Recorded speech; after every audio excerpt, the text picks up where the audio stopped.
Welcome to Mystic Bedtime Stories, where ancient histories become gentle companions for your journey into sleep. Tonight, we're traveling back over 2,000 years to ancient China, to a time when the world was vast and mysterious, when kingdoms rose and fell like waves upon distant shores. Find your most comfortable position now. Let your body sink deeply into your bed, feeling the soft support beneath you. Take a slow, gentle breath in through your nose and let it flow out naturally. Feel your shoulders drop, your jaw soften, your eyelids grow heavy with the promise of rest. Tonight we journey to the land that would become China, in an age when it was not yet one nation but many kingdoms, scattered across valleys and mountains, like jewels fallen from heaven's crown. We will walk alongside a young prince who would grow to become the most powerful ruler the world had ever known, a man who would unite a fractured land and leave his mark upon history for all time. Close your eyes now and let your breathing become slow and rhythmic. With each breath you drift further from the concerns of today and deeper into the mists of ancient time. The story we share tonight is one of ambition and vision, of conquest and creation, told in the gentle cadence that will carry you peacefully into sleep. Let yourself become weightless as we journey back to the year 259 BCE, to a world where silk roads stretched across endless horizons, where mighty rivers carved their paths through ancient lands, and where a child was born who would change the course of human history forever. Picture, if you will, a land of extraordinary beauty, stretching beneath an endless sky. Rolling hills covered in bamboo forests sway gently in the evening breeze. Great rivers wind their way through fertile valleys, where farmers tend their rice paddies as their ancestors have done for countless generations. In the distance, mountains rise like sleeping giants, their peaks shrouded in morning mist. But this peaceful scene conceals a deeper truth. For 3 centuries, various rival Chinese states battled viciously for territorial advantage and dominance. The land is divided, fragmented into kingdoms that eye each other with suspicion and hunger. By the middle of the warring states period, there were 7 vassal states: Qin, Chu, Zhao, Wei, Han, Yan, and Qi. Each kingdom has its own character, its own strengths and weaknesses, like different colored threads in a vast tapestry. In the south lies Sichu, vast and rich, its people proud and cultured, their voices carrying the music of poetry and philosophy. To the east stands Qi, a kingdom of merchants and scholars, where the scent of sea salt mingles with the smoke of countless forges. The central kingdoms of Wei and Han cluster like cautious neighbors, their borders shifting with each season's campaigns dot in the harsh northern reaches. Zhao builds its strength on horseback, its riders swift as winter wind across the steppes. Yan, the northernmost kingdom, guards against the tribal peoples beyond, its warriors hardened by constant vigilance. And in the west, separated from the others by mountain passes and river gorges, lies Qin. Qin is different from its neighbors. Where other kingdoms have grown soft with prosperity and culture, Qin has been forged by struggle. Its people know the weight of stone and the bite of mountain air. They have learned to work together not from choice but from necessity, for in their harsh borderlands, unity meant survival and division meant death. The kingdom of Qin stretches across a landscape of dramatic contrasts. In the north, the Yellow River cuts its muddy path through Loess plateaus, carrying the rich soil that will feed China's millions. To the south, the Yangtze wanes through gorges so deep that sunlight touches the water for only a few hours each day. Between these great rivers, the land rises and falls in waves of hill and valley, forest and plain. The capital of Qin, Xianyang, sits beside the Wei River like a stern guardian, watching over the western approaches. Its walls are built not of elegant stone, but of practical earth and timber, strong and enduring rather than beautiful. Within these walls, the people of Qin have learned lessons that their eastern neighbors have yet to understand. They have learned that individual brilliance must yield to collective strength, that personal desires must bow before the needs of the state. Here, in this kingdom of mountains and rivers, of practical people and stern laws, a different kind of governance has taken root. The old ways of feudal loyalty, where nobles ruled their lands like personal kingdoms, have given way to something new and disciplined. Merit matters more than birth. Service to the state ranks higher than personal glory. Laws apply equally to peasant and prince alike. As twilight settles over the land, imagine the scene across all 7 kingdoms. In the east, the kingdoms of Qi and Yan prepare for another season of careful diplomacy and careful watching. Their courts are filled with scholars and advisors, each weighing words as carefully as merchants weigh gold.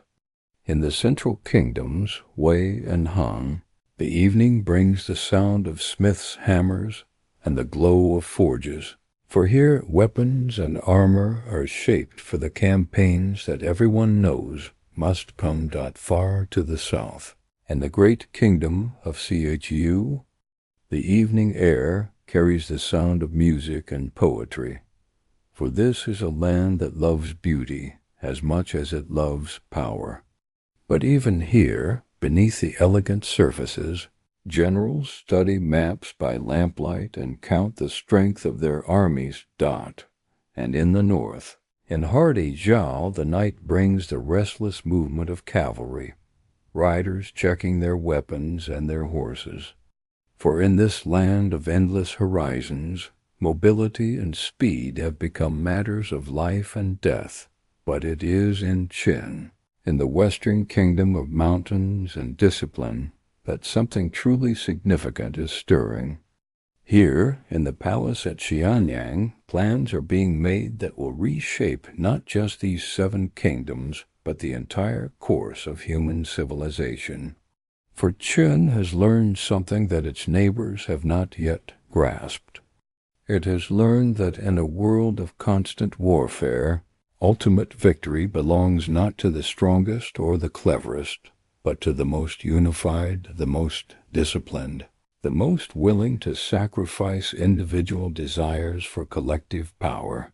The stage is set, the pieces are in motion, and soon a child will be born who will take these lessons of unity and discipline and use them to accomplish what no one before him has ever dreamed possible.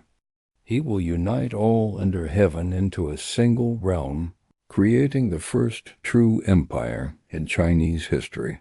But for now, the 7 kingdoms continue their ancient dance of alliance and betrayal, of conquest and diplomacy, unaware that their age is drawing to a close. The evening stars emerge one by one above the ancient land, silent witnesses to the great change that is coming. Let your breathing deepen now as we turn our attention to a single thread in this vast tapestry of kingdoms and conflict. In the 13th year of King Zhaoxiang's reign in Qin, in the city of Handan, far to the east, in the kingdom of Zhao, a child enters the world who will change everything. The birth takes place not in the familiar surroundings of Qin's capital, but in what amounts to luxurious captivity. Born Prince Ying Zhang, He was just 13 years old when he became king of the Qin state in 246 BC, but his story begins much earlier, in circumstances both extraordinary and precarious. His father, Prince Yuren, lives in Handan, not by choice but by the strange customs of the age. He is a hostage prince, sent from Qin to Xiao as a guarantee of peace between the two kingdoms. It is a common practice in these times of shifting alliances. A prince lives in comfort and honor in a foreign court, but he is also a pledge, a living promise that his homeland will keep its word. Picture the scene in Handan as the child takes his first breath. The city is one of the great commercial centers of the age, a place where merchants from all the 7 kingdoms come to trade silk and jade, bronze and grain. The streets are wide and well paved, lined with prosperous shops and elegant residences. Gardens perfume the air with jasmine and chrysanthemum, while ornamental pools reflect the graceful curves of painted pavilions. But beneath this prosperous surface, political currents run as deep and treacherous as underground rivers. Prince Yuren's position is delicate, for he is not the heir to Qin's throne. He has older brothers back home, and in the complex mathematics of royal succession, his chances of ever ruling seem remote. This makes him valuable as a hostage, but also somewhat expendable, a harsh reality that shadows his life in Zhao. Into this uncertain world comes the infant Yingzheng, a child who will know from his earliest memories that he is both precious and vulnerable, both prince and prisoner. His mother, Lady Zhao, is herself a figure of mystery and strength. Some whisper that she was originally a courtesan, a woman of beauty and intelligence who caught the eye of Prince Yuren. Others say she was a gift from the powerful merchant Lu Buwei, a man whose wealth and cunning make him one of the most influential figures in all the kingdoms. The truth of these whispers matters less than their existence, for they surround the child's birth with an aura of intrigue and uncertainty. What is certain is that from his first days, Yingzheng lives in a world where words carry hidden meanings, where smiles may conceal daggers, and where today's ally may become tomorrow's enemy. Lu Buwei himself becomes a central figure in the child's early life. This remarkable man has built a fortune through trade, his caravans carrying goods along the silk roads that connect the kingdoms. But Bui's true genius lies not in commerce, but in his understanding of human nature and political opportunity. He sees in the exiled Prince Yuren not just a hostage, but a potential investment, a chance to gain influence in the court of Qin. As young Yingzheng grows from infant to child, the political landscape around him shifts like sand in a desert wind. Relations between Qin and Zhao deteriorate, then improve, then worsen again. Each change brings new tensions to the household where the prince and his family live. They are guests who might at any moment become prisoners, royalty who could in an instant find themselves bargaining chips in a larger game. The child learns early to read faces and listen to silences. He discovers that truth often hides behind courtesy, that power reveals itself not in loud declarations, but in subtle gestures and careful words. These lessons learned in the nursery, and the garden will serve him well in the years to come. When Yingzheng is still very young, dramatic changes reshape his world. Through Lu Bui's machinations and considerable financial influence, Prince Yuren's fortunes begin to rise in distant Qin. The merchant has invested heavily in promoting Yuren's cause, bribing officials and cultivating supporters in the Qin court. It is a risky gamble, but Lu Buwei has built his fortune on reading the currents of change before others even notice them. The gamble pays off beyond even Buwei's hopes. Ying Zheng took the throne at the age of 13, following his father's death in 247 B.C. After 3 years on the throne, Prince Yuren returns to Qin not as an exile, but as heir apparent, and when King Zhaoxiang dies, Yuren ascends the throne as King Zhongxiang. For young Ying Zheng, now perhaps 10 years old, this transformation is like stepping from shadow into blazing sunlight. Suddenly he is no longer a hostage's son, but a prince of Qin, heir to one of the most powerful kingdoms in the world. The journey from Handan to Xianyang becomes not just a change of residence, but a passage between two completely different lives. The boy who arrives in Qin's capital is already marked by experiences that would challenge a grown man.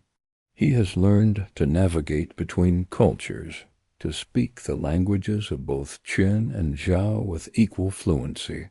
He has seen how quickly fortunes can change, how the whisper of conspiracy can overnight become the roar of opportunity. Most importantly, he has learned to trust carefully and to depend ultimately on himself. But his trials are far from over. Initially supported by his mother Queen Xiaoji and Chancellor Lei Buwei, who effectively managed the government, the young king took full control of his kingdom aged 22. King Zhuangxiang's reign lasts only 3 years before illness claims him, leaving 13-year-old Ying Zheng to face the immense responsibility of ruling Qin. Imagine the scene as the boy king receives the Jade Seal of Office, symbol of Qin's royal authority.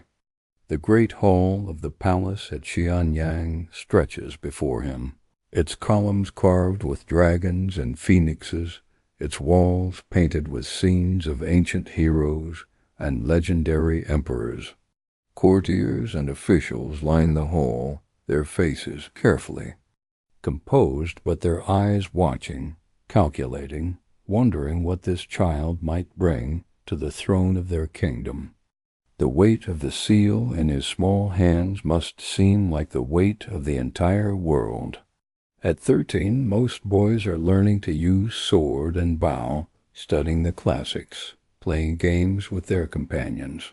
Ying Zheng must instead learn to command.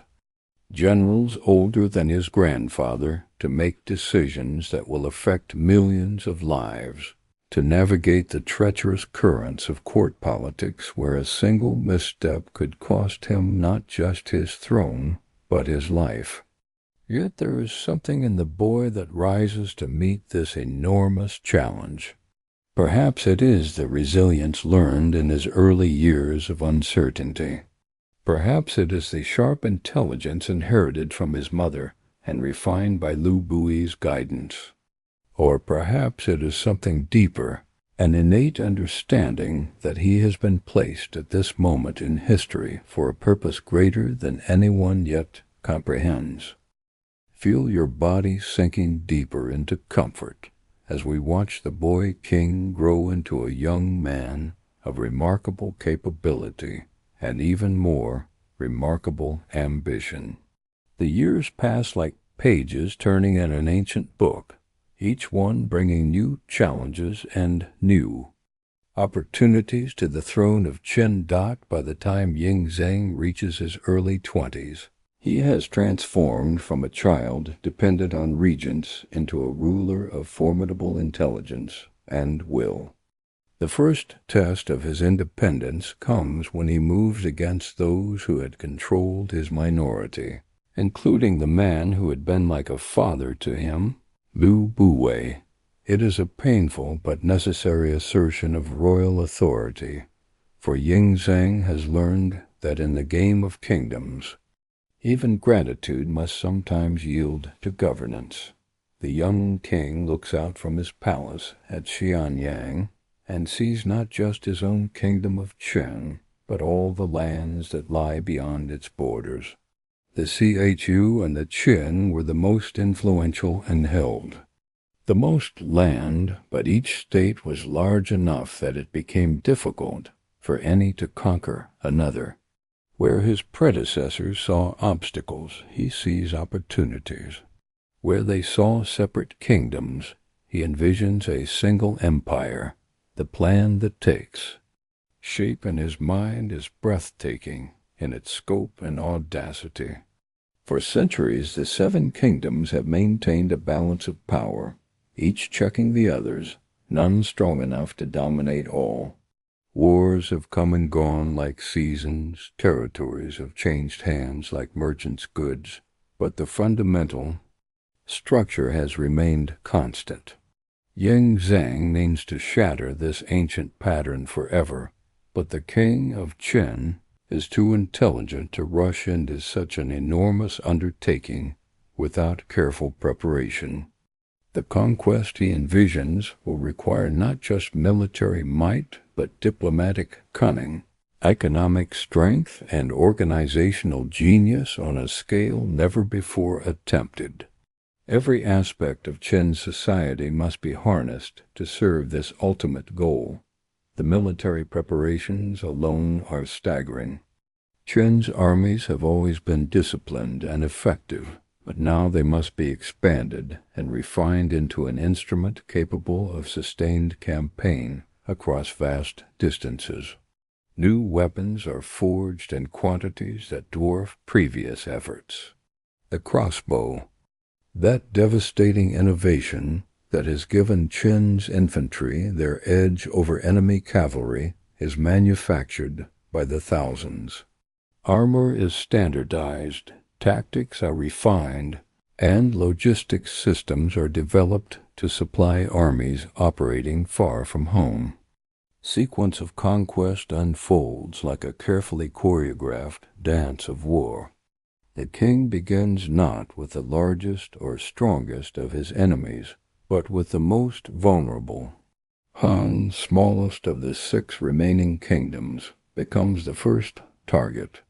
Its territories lie close to Qin's borders, and its armies, while brave, lack the resources to resist Qin's overwhelming force for long. Picture the scene as Qin's columns march eastward toward Han's borders. The soldiers move with the steady rhythm of long training, their bronze weapons glinting in the morning sun. Dust clouds mark their passage across the autumn landscape, while birds scatter from the fields at the sound of thousands of marching feet. At the head of the column ride Qin's generals, men whose names will echo through history: Wang Jian, Meng Tian, Li Xin. The conquest of Han unfolds with almost methodical precision. City after city opens its gates rather than face siege by Qin's disciplined legions. Those that resist quickly discover that Qin's military machine has been perfected through decades of warfare. Siege engines reduce walls to rubble, while Qin's crossbowmen rain death upon defenders from distances they cannot match with their own weapons. Within months, Han ceases to exist as an independent kingdom.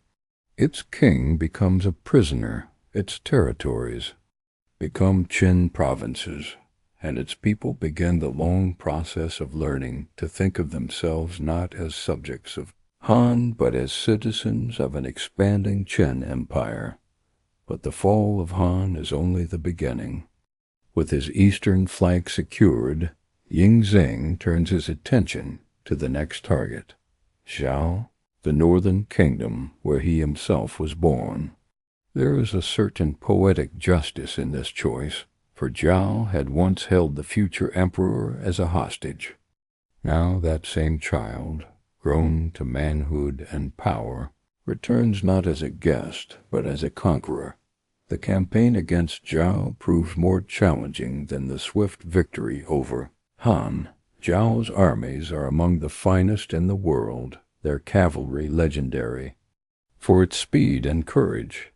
The kingdom's northern borders have been hardened by constant warfare against tribal peoples from the steppes, creating a military culture that values individual prowess as much as collective discipline. The siege of Handan, Zhao's capital, and the city of Yingzheng's birth becomes one of the epic confrontations of the age. Month after month, Qin's armies ring the city with earthworks and siege towers, while Zhao's defenders mount sortie after sortie to break the encirclement. The very streets where the future emperor played as a child become battlegrounds where the fate of kingdoms hangs in balance.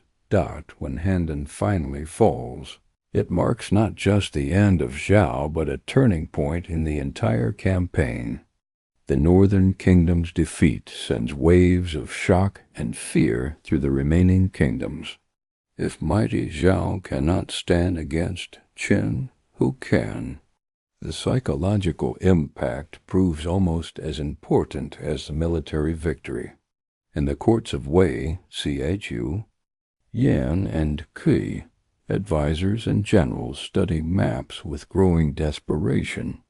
Alliance proposals fly between capitals like migrating birds, each kingdom seeking partners in the growing certainty that they must unite or face Qin's armies alone. But Zheng has anticipated this response. His agents, trained in the arts of diplomacy and espionage, work to prevent any effective coalition from forming.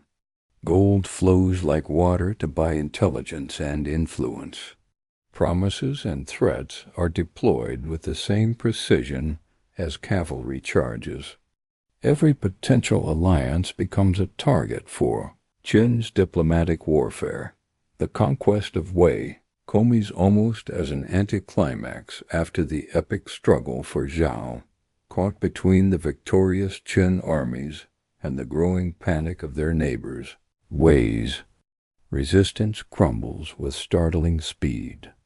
Their kingdom, once proud and prosperous, is absorbed into the growing Qin Empire with barely a pause in the imperial war machine's relentless advance.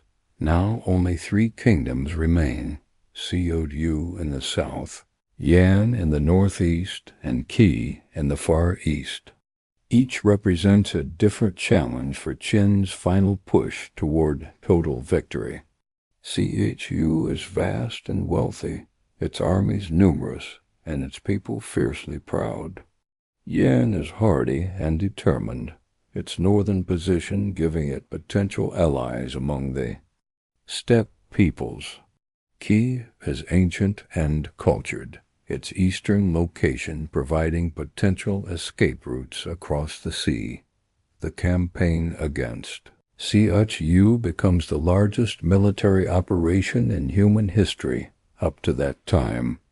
Hundreds of thousands of soldiers march south from Qin, their supply trains stretching for miles across the landscape.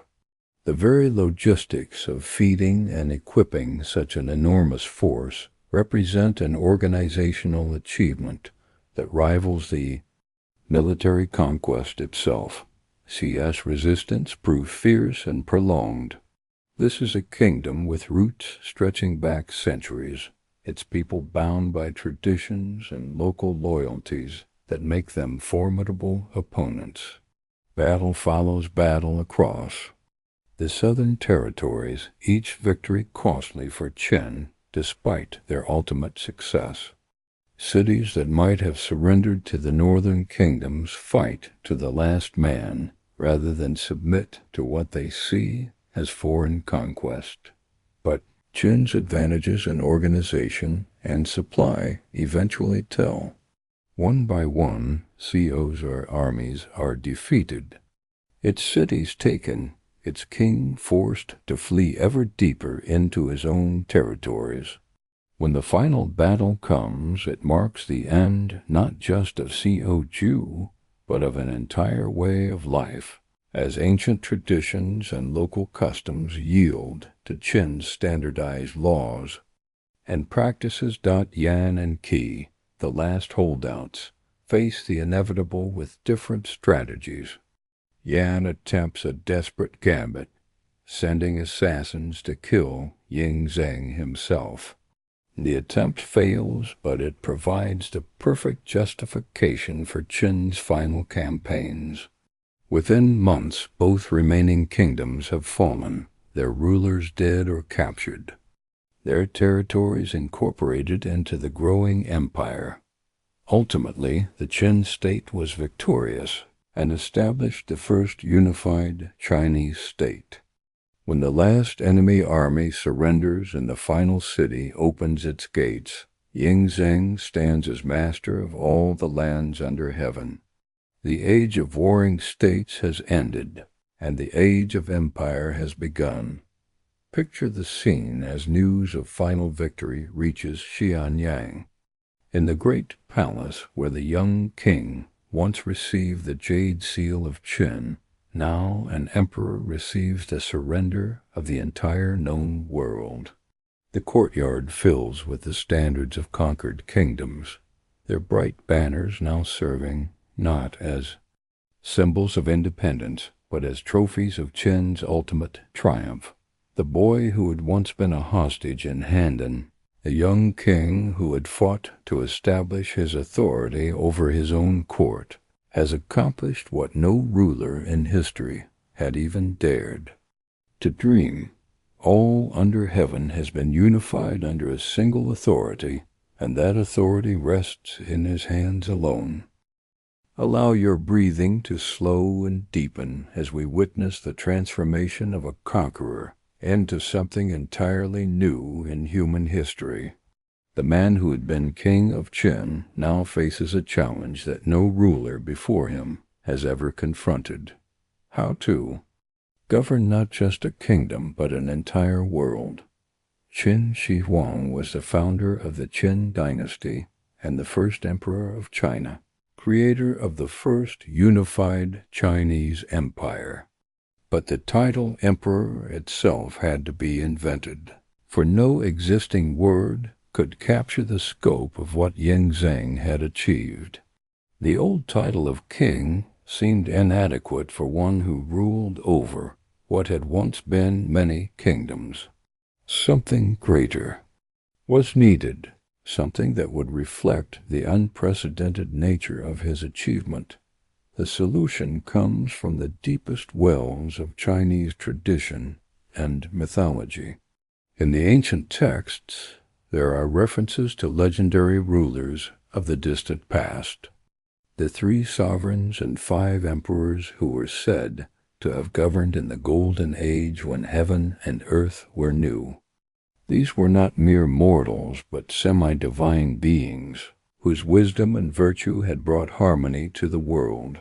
The first emperor of Qin, known as Qin Shi Huang, literally first emperor, 259 to 210 BCE, takes elements from these ancient titles and combines them into something both familiar and revolutionary.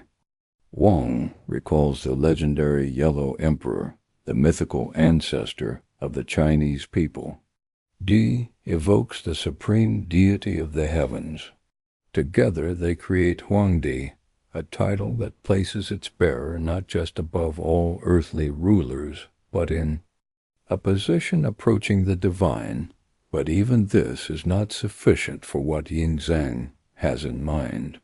He adds the character Shi, meaning first or beginning, creating Shi Huangdi, the first emperor.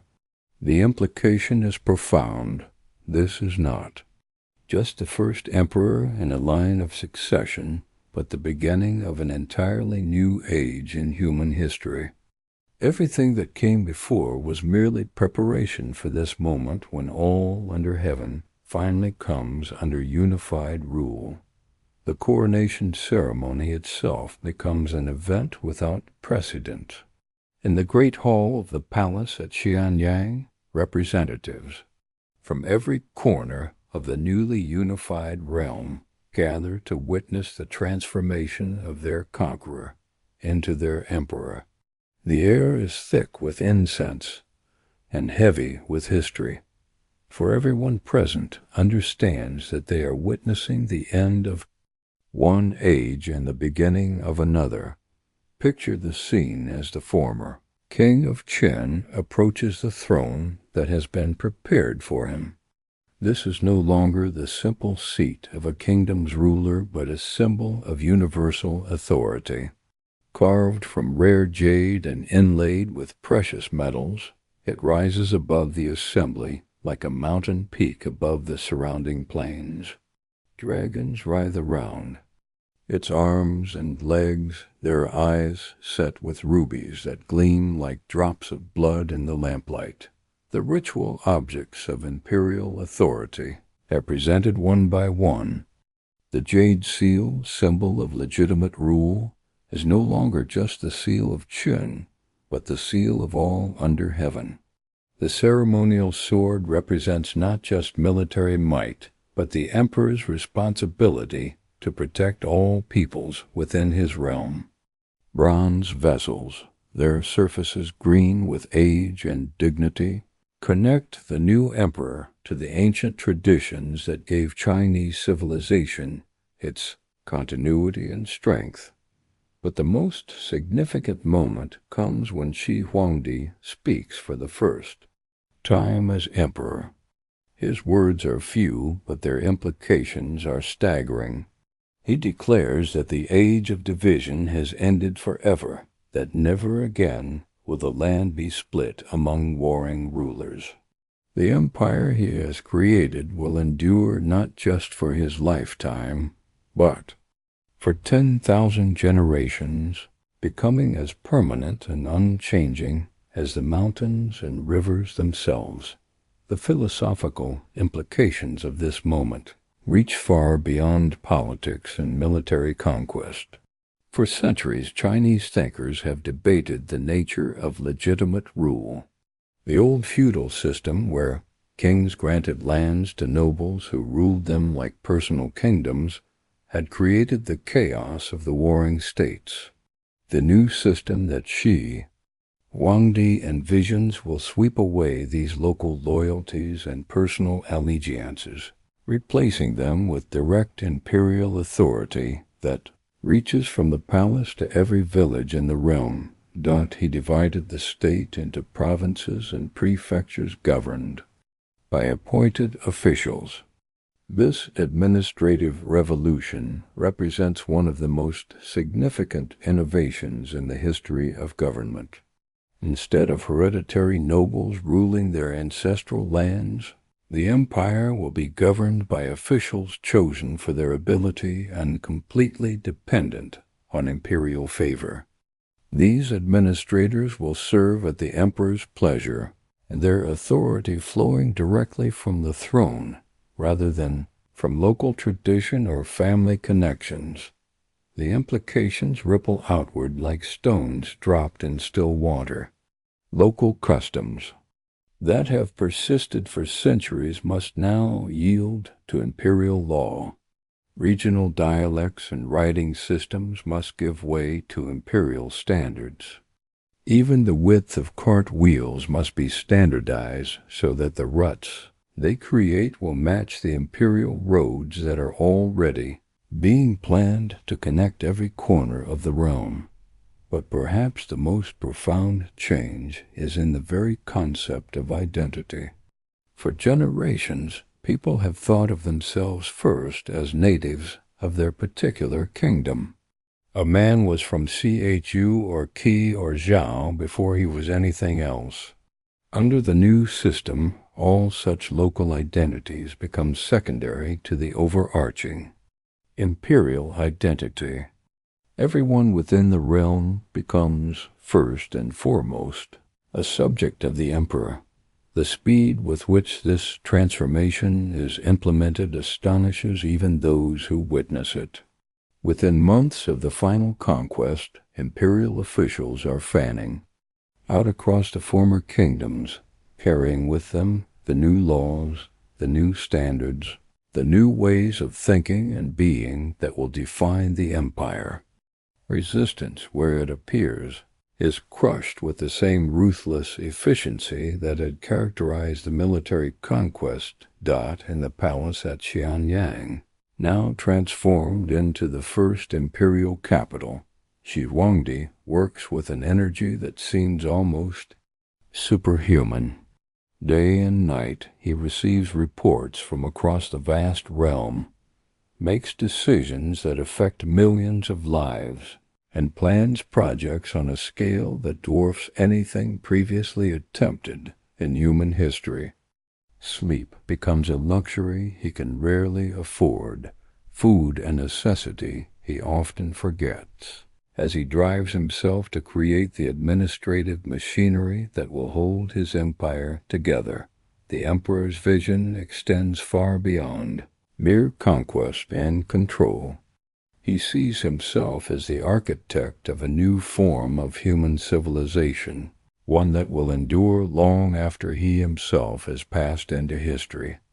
Every decision, every law, every administrative innovation is designed not just to solve immediate problems, but to create lasting institutions that will serve the empire for centuries to come. The palace itself begins to reflect this imperial ambition. New buildings rise on a scale that makes the old royal residences look like cottages. The throne room is expanded until it can hold audiences of thousands. Gardens are laid out to represent the entire empire in miniature, with streams, and hills and groves arranged to mirror the great geographical features of the realm. Even the emperor's private quarters become spaces designed to remind their occupant constantly of the magnitude of his responsibilities and achievements. As the sun sets on this first day of the new age, Shi Huang stands alone on a balcony overlooking his capital and his empire.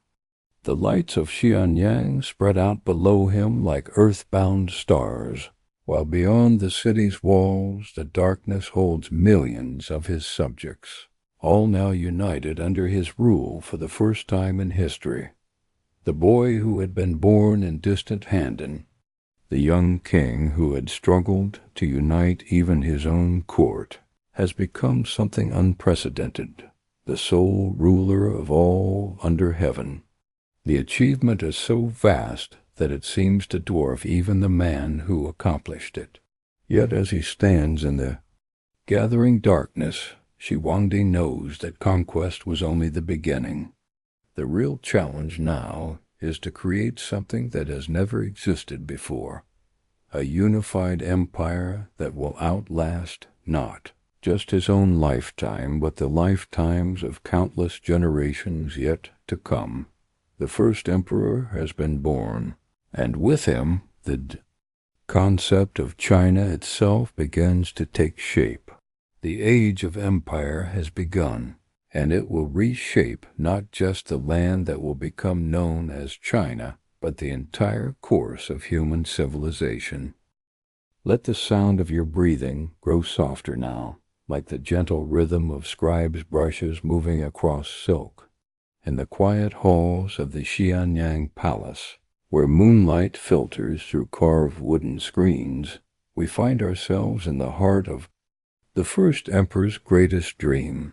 The morning after his victory over Qi, the final kingdom, Shi Huang stood upon the highest tower of his palace, gazing out over lands that stretched beyond the horizon.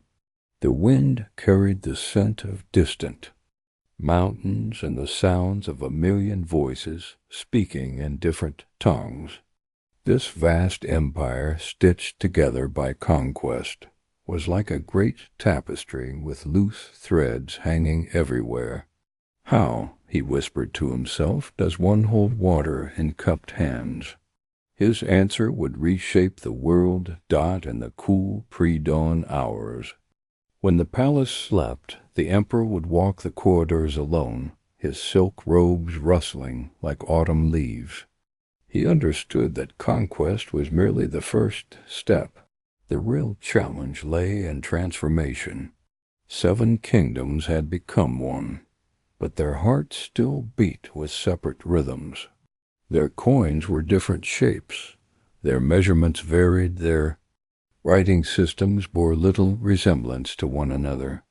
How could an empire truly exist when its people could not even agree on the weight of grain or the length of a road?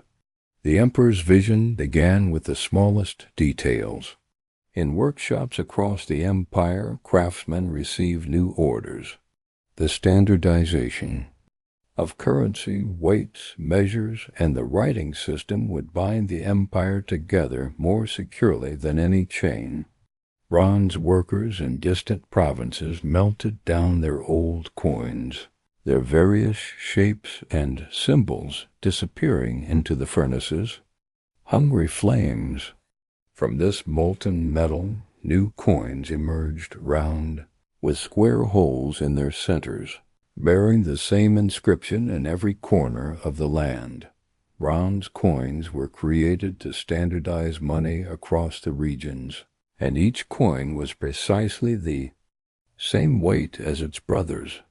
The emperor decreed that these Banliang coins would be the only currency accepted in his empire.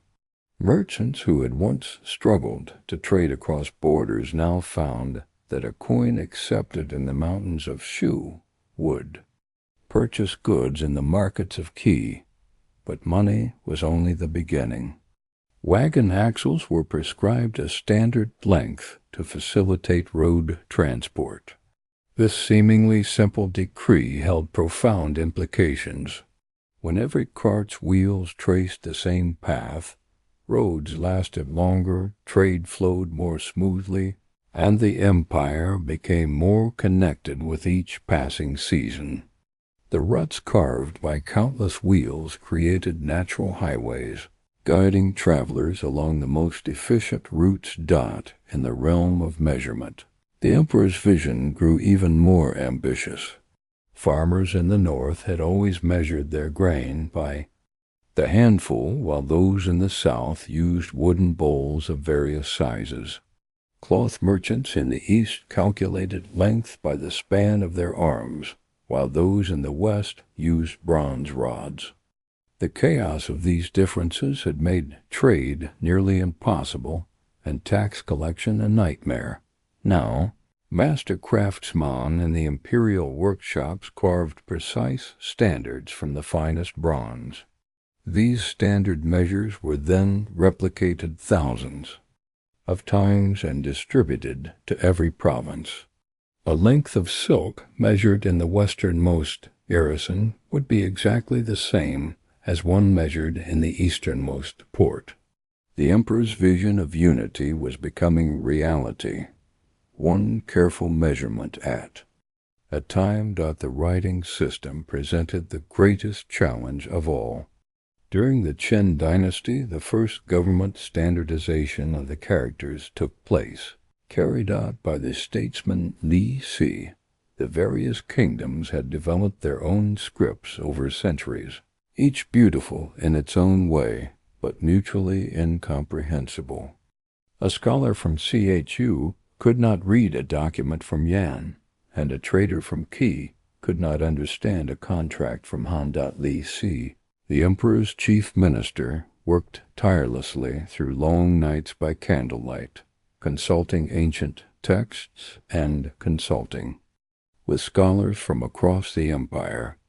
A new, somewhat formalized style known as seals was introduced, a form that generally has survived until now.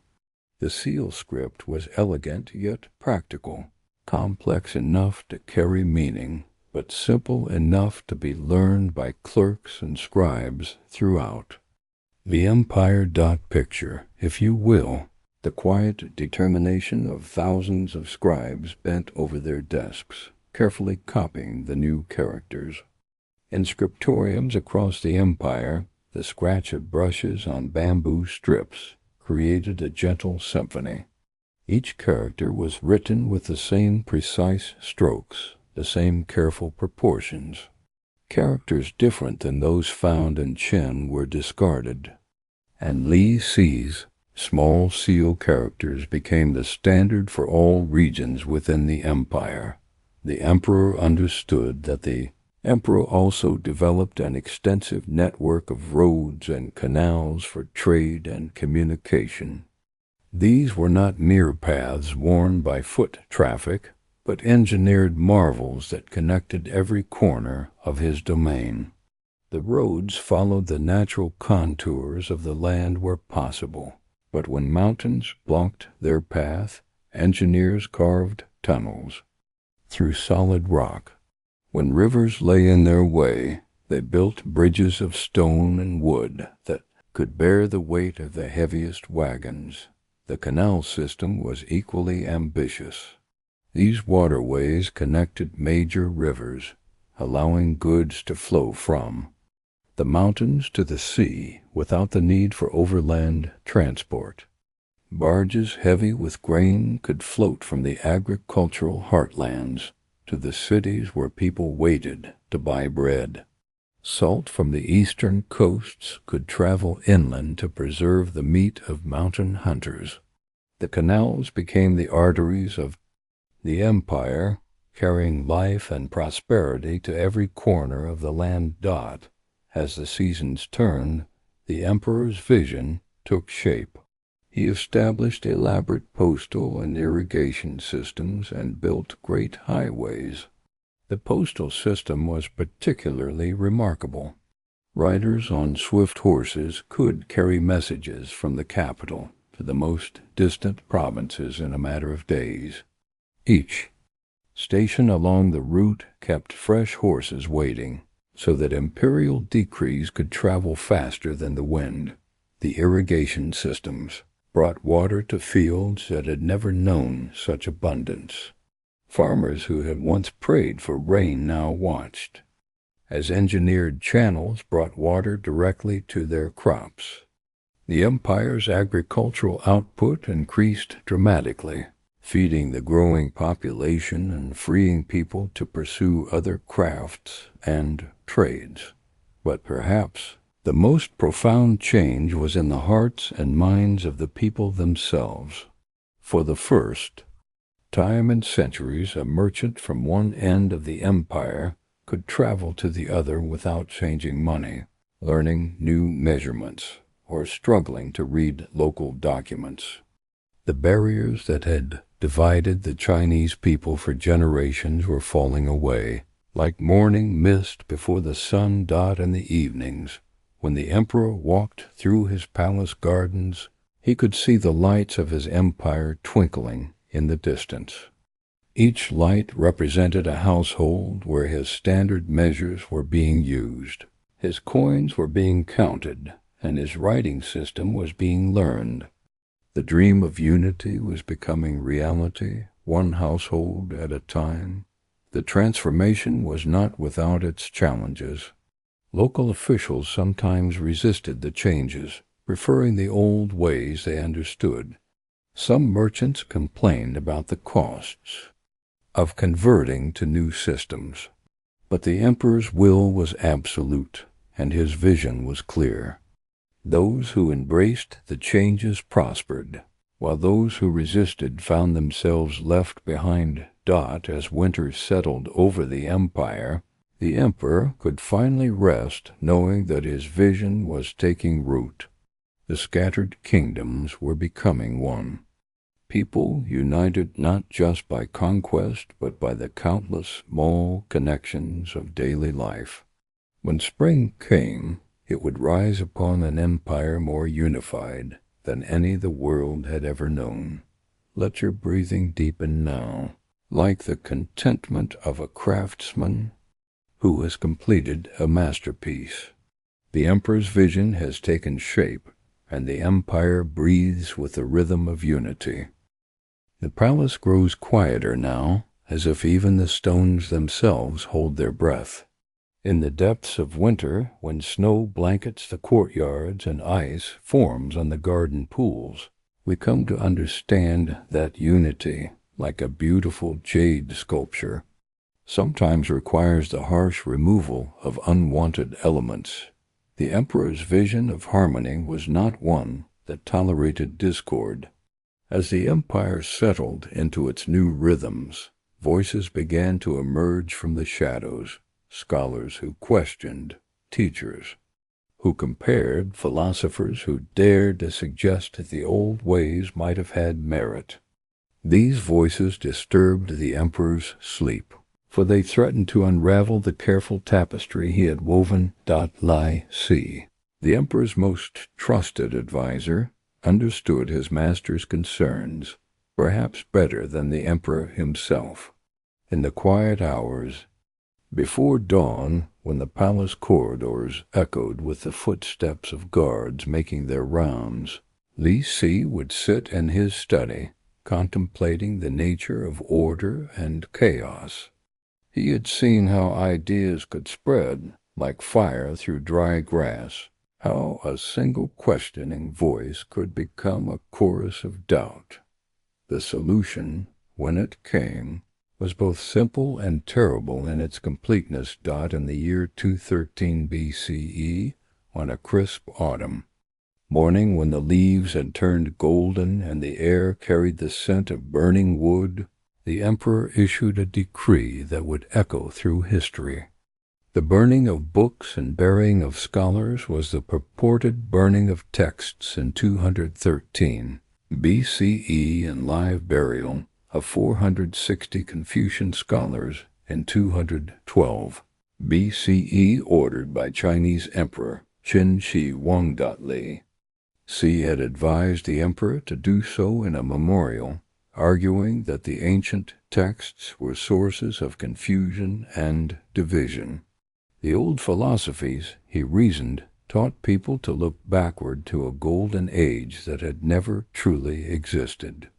They encouraged dangerous thinking, the kind that questioned authority and undermined the very unity the emperor had worked so hard to create. The order was specific and methodical. At Li Si's suggestion, all books not dealing with agriculture, medicine, or prognostication were burned, except historical records of Qin and books in the imperial library.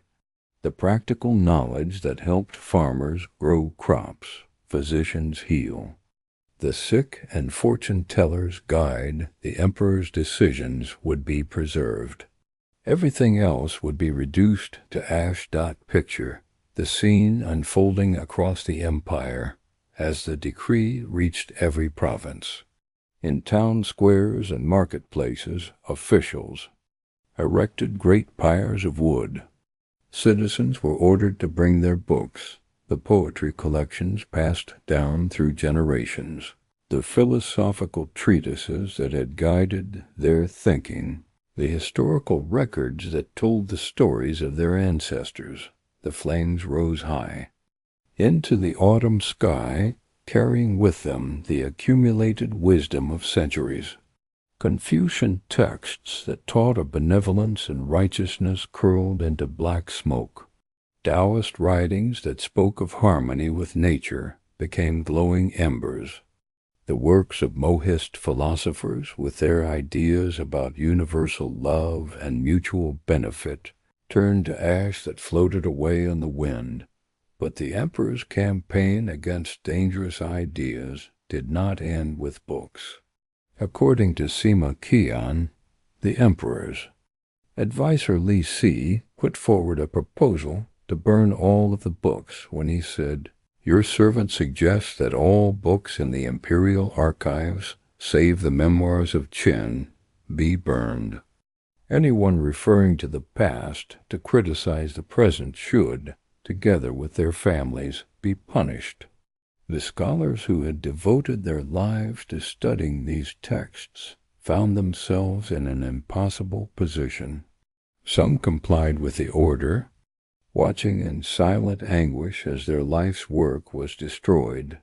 Others chose to hide their books, burying them in secret places or concealing them in the walls of their homes. A few, the most courageous or perhaps the most foolish, openly defied the decree. The emperor's response to this defiance was swift and merciless. All scholars who refused to submit their books were executed. The following year, when whispers of rebellion and criticism continued to circulate, the emperor ordered an even more severe punishment: live burial of 460 Confucian scholars in 212 BCE sent a message that would not be forgotten. The method of execution was designed to terrorize as much as to punish. The scholars were taken to a valley outside the capital, where deep pits had been prepared. They were thrown into these pits while still alive, and then covered with earth. The emperor wanted their deaths to serve as a warning to anyone else who might dare to question his authority. The silence that followed was profound. In homes across the empire, parents stopped telling their children the old stories. Teachers abandoned lessons about ancient wisdom. The only acceptable knowledge was that which served the state, and the only acceptable thoughts were those that praised the emperor's achievements. This campaign of suppression was not merely about books and scholars. It was about the very nature of truth itself. In line with his attempt to impose legalism, Qin Shi Huang strongly discouraged philosophy. The emperor understood that legalism, with its emphasis on strict laws and absolute obedience, was the foundation of his power. Other philosophies, with their different ideas about governance and human nature, were threats to this foundation. Legalism taught that human nature was fundamentally selfish, and that only through strict laws and severe punishments could society be ordered.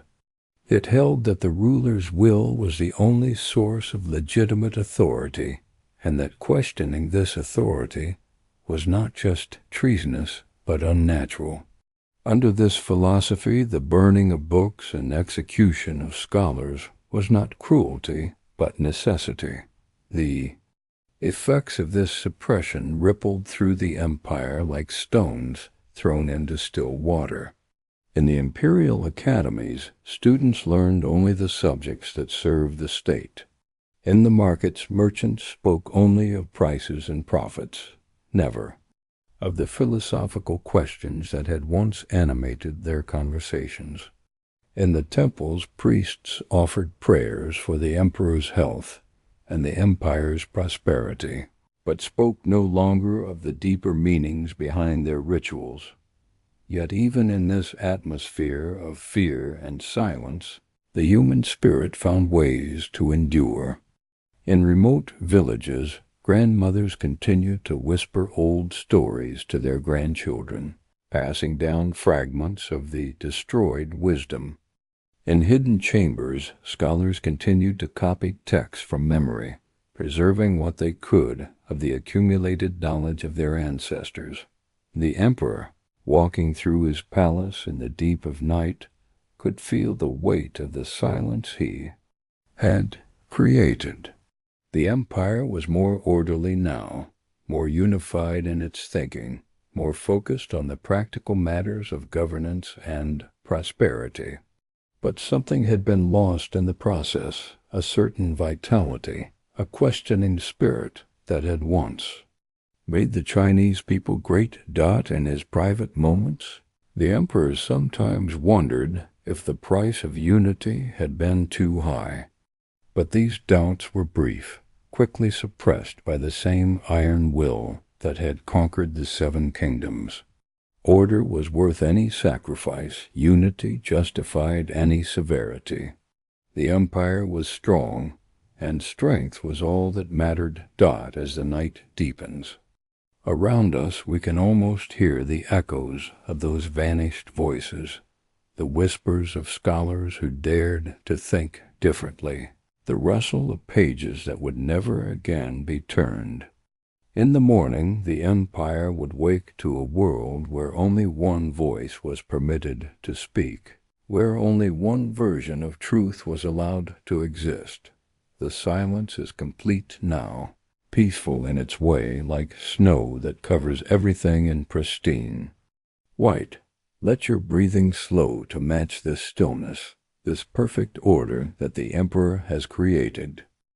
As the moon reaches its highest point in the star-filled sky, we turn our attention to the most enduring symbol of the Emperor's will, the Great Wall, stretching like a stone dragon across the northern landscape. But this wall was not built in a day, nor was it the work of a single generation.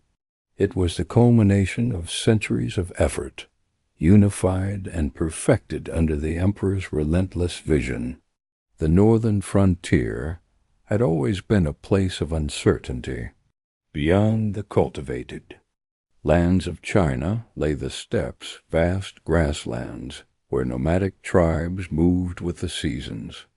These tribes, the Xiongnu, the Donghu, and others, were skilled horsemen and warriors who could strike without warning and disappear like ghosts into the endless plains.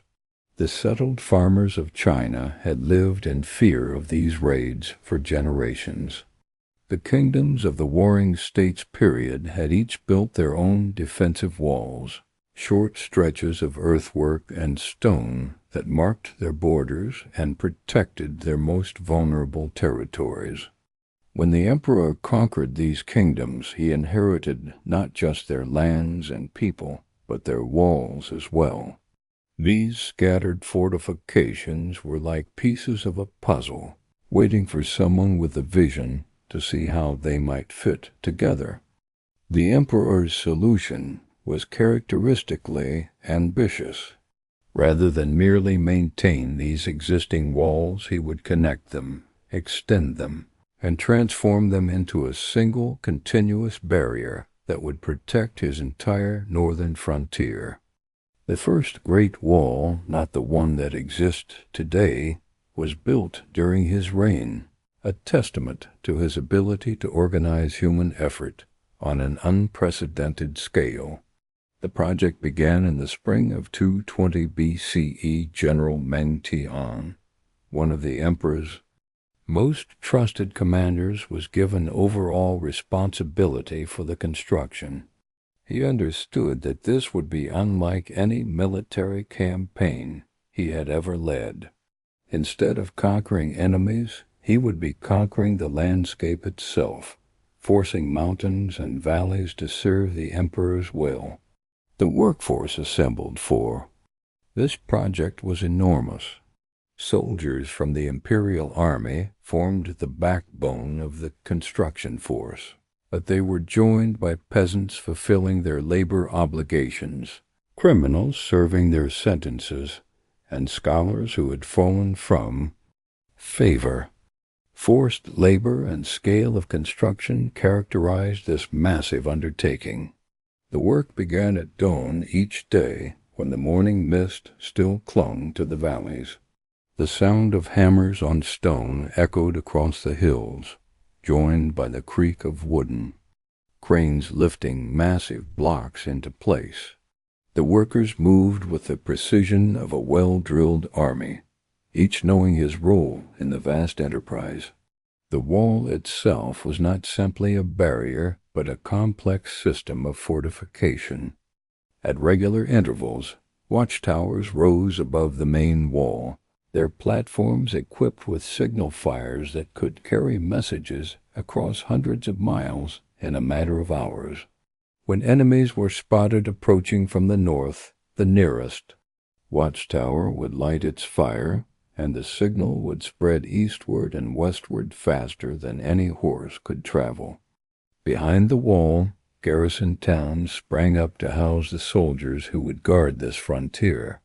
These towns were complete communities, with barracks, granaries, workshops, and even temples. The emperor understood that the wall would be only as strong as the men who defended it, and those men needed to be well supplied and well motivated. The construction techniques varied depending on the terrain. In the mountains, where good stone was abundant, the wall was built of carefully fitted blocks, each stone chosen for its strength and durability. In the valleys, where stone was scarce, the builders used earth and wood, creating ramparts that were less permanent but equally effective. The emperor's engineers had learned to work with the landscape rather than against it, following the natural contours of the land whenever possible. The human cost of this project was enormous. Workers died from exhaustion, from accidents, and from the harsh conditions of the frontier. Some estimates suggest that hundreds of thousands of people lost their lives during the construction. Their bodies were often buried in the wall itself, becoming part of the very structure they had died to build. But the emperor's vision extended beyond mere defense. He expanded the network of roads and canals throughout the country, creating an infrastructure that would serve the empire for centuries to come. The roads were engineering marvels in their own right, built to imperial standards that specified their width, the materials to be used, and the spacing of rest stations. The straight road, or Qin Shi Huang, was the most impressive of these projects. The Qin Empire is known for its engineering marvels, including a complex system of over 4,000 miles of road and one superhighway, the Qin Shi Huang, or Straight Road. This highway ran for over 500 miles, connecting the capital to the northern frontier. In a nearly straight line, where hills blocked its path, engineers cut through them. Where valleys lay in its way, they built bridges. The road was wide enough for multiple wagons to travel side by side, with stone surfaces that could bear the heaviest loads. The emperor also commissioned the construction of magnificent palaces that would serve as symbols of his power and unity. The Yipang Palace, though never completed, was designed to be the largest building in the world. Its main hall could supposedly hold 10,000 people, and its grounds covered an area larger than many cities. The palace was to be built of the finest materials from across the empire: marble from the western mountains, cedar from the southern forests, and jade from the northern steppes. These construction projects served multiple purposes. They provided employment for the empire's vast population, channeling potential unrest into productive labor. They demonstrated the emperor's power to anyone who might question his authority, and they created lasting monuments to his reign that would inspire awe for generations to come. The emperor often traveled to inspect these projects personally, riding in his elaborate carriage along the new roads, climbing the walls to survey the northern frontier, and walking through the halls of his palaces. He understood that these structures were not just buildings, but embodiments of his vision for the empire. As the years passed, the Great Wall grew longer and stronger. Watchtowers sprouted along its length like stone flowers, each one positioned to communicate with its neighbors.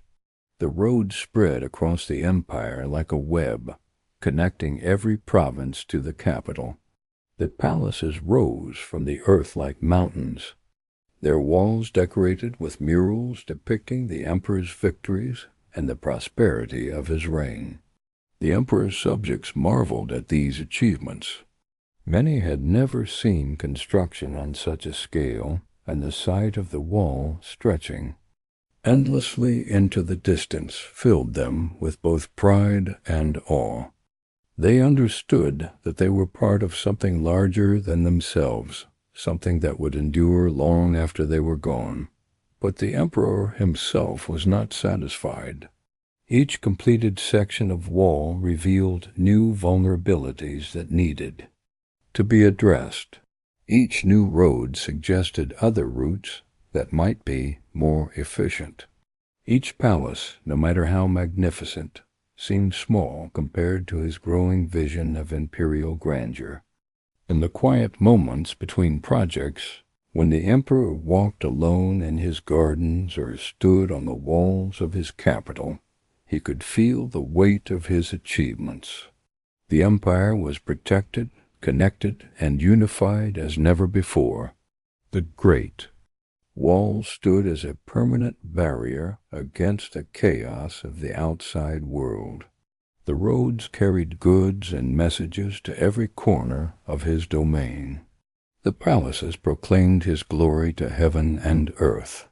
Yet even as he admired these monuments to his power, the emperor's thoughts turned to the one challenge that even his mighty will could not overcome. Time itself was his enemy now, and no wall could keep it at bay. No road could outrun it. No palace could shelter him from its advance. The night grows deeper now, and the great wall stands silent under the stars, its stones holding the dreams and sacrifices of those who built it. Let your breathing match the eternal rhythm of this ancient barrier, steady and strong, protecting the peace of those who sleep in its shadow. The emperor who ruled all under heaven found himself facing the one enemy no army could defeat, no wall could keep out, no law could command. Time itself whispered his name, and with each passing season he felt its gentle but relentless touch upon his shoulders. In the quiet chambers of the palace at Xianyang, beneath silk curtains that rustled like autumn leaves, the first emperor would lie awake through the long watches of the night. The man who had conquered 6 kingdoms now wrestled with thoughts that no sword could cut, no strategy could outmaneuver. He had unified the world, standardized its languages, built roads that stretched to every horizon, yet one question haunted him like mist rising from morning rivers. What is the purpose of an eternal empire if its builder must fade like winter frost? The emperor summoned scholars from across his vast realm. They came like migrating birds from every direction, carrying scrolls of ancient wisdom, books of mysterious formulas, tales of distant islands where immortal beings were said to dwell. These learned men spoke in hushed, reverent tones about the legendary Yellow Emperor, who, according to old stories, had discovered the secret of eternal life and ascended to the heavens on the back of a golden dragon. Word spread through the empire like ripples on a still pond. The Son of Heaven sought the medicine of immortality. Soon the palace courtyards filled with a curious collection of visitors. Alchemists arrived with their bronze furnaces and glass vessels, their robes smelling of sulfur and strange herbs. Taoist masters came bearing texts written on bamboo strips, speaking of breathing techniques and meditation practices that could purify the soul. Physicians traveled from the farthest provinces, their medicine boxes filled with rare powders and crystalline substances that caught the light like captured starlight. Among these seekers of the impossible, one name rose above all others: Master Su Fu, a court alchemist whose beard was white as mountain snow and whose eyes held the intensity of one who had spent decades peering into the mysteries of existence.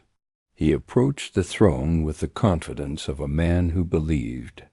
He held the keys to eternity itself. "Your Majesty," Su Fu said, his voice carrying the weight of absolute certainty, "beyond the eastern seas lie 3 sacred islands, Penglai, Fangjiang, and Yingzhou.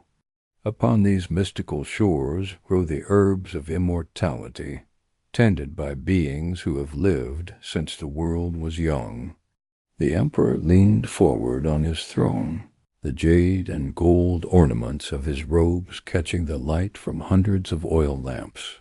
Here was not the desperate grasping of a frightened man, but the methodical planning of a ruler who approached immortality as he had approached every other conquest, with systematic determination and unlimited resources.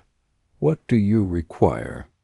the emperor asked, his voice echoing through the vast throne room like distant thunder.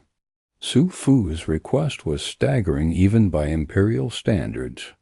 3,000 young men and women, chosen for their virtue and strength. Ships built to withstand the storms of the eastern seas. Supplies to last for years. Seeds and tools to establish settlements. Gold and precious stones to trade with the immortal inhabitants of those distant shores.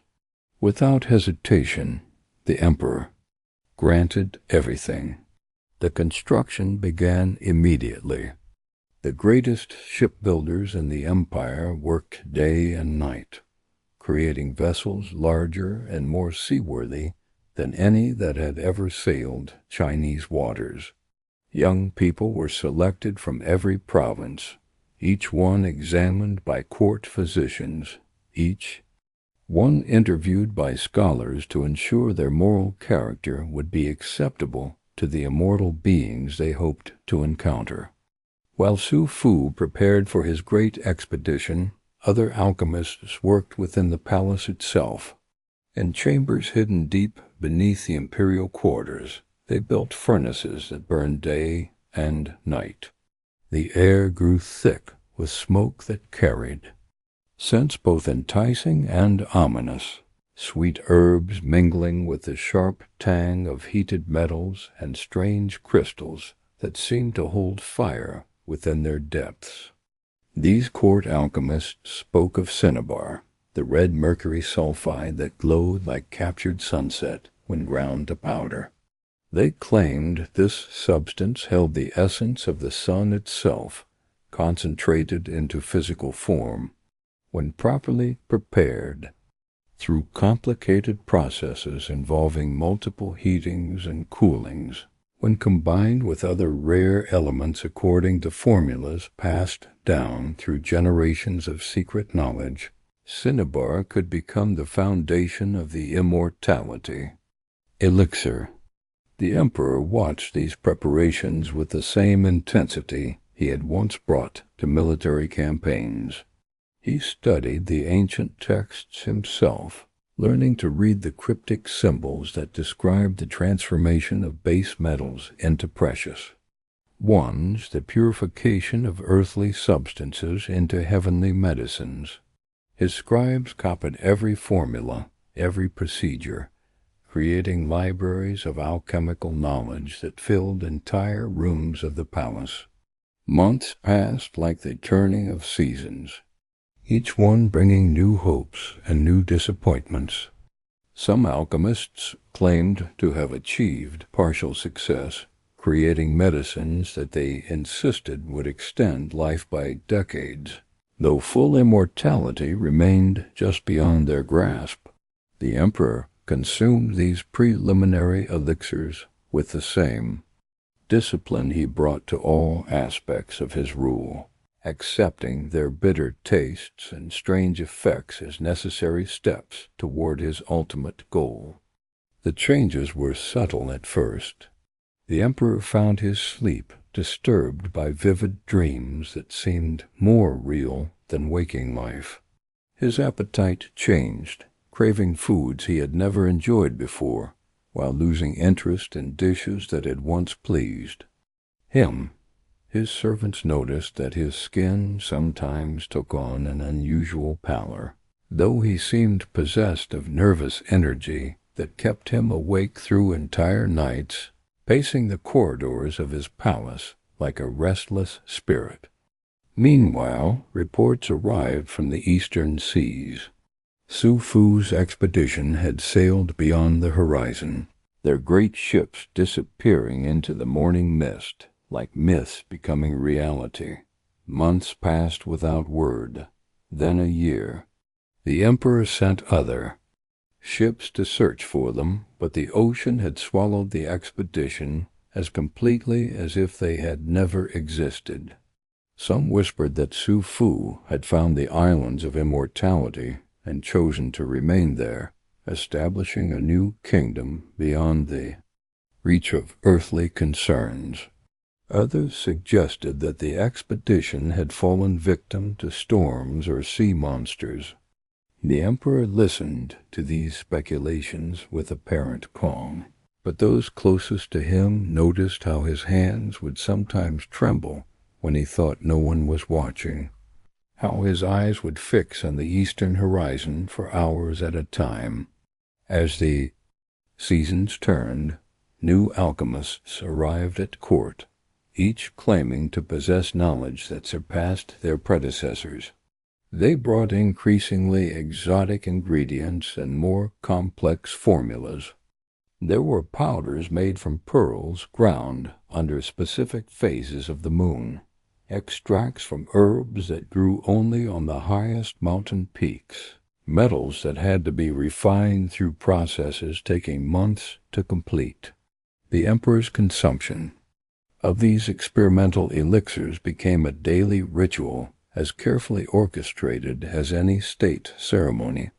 Each morning, court alchemists would present their latest creations in vessels of jade or gold, explaining the properties of each ingredient, the astrological conditions under which the mixture had been prepared, the theoretical benefits that should result from its consumption.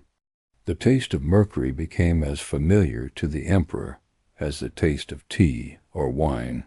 The alchemists assured him that this was the key ingredient, the substance that would bridge the gap between mortal flesh and immortal spirit. They spoke of mercury as liquid silver, the essence of the moon, made manifest on earth, capable of preserving the body just as it preserved other substances from decay.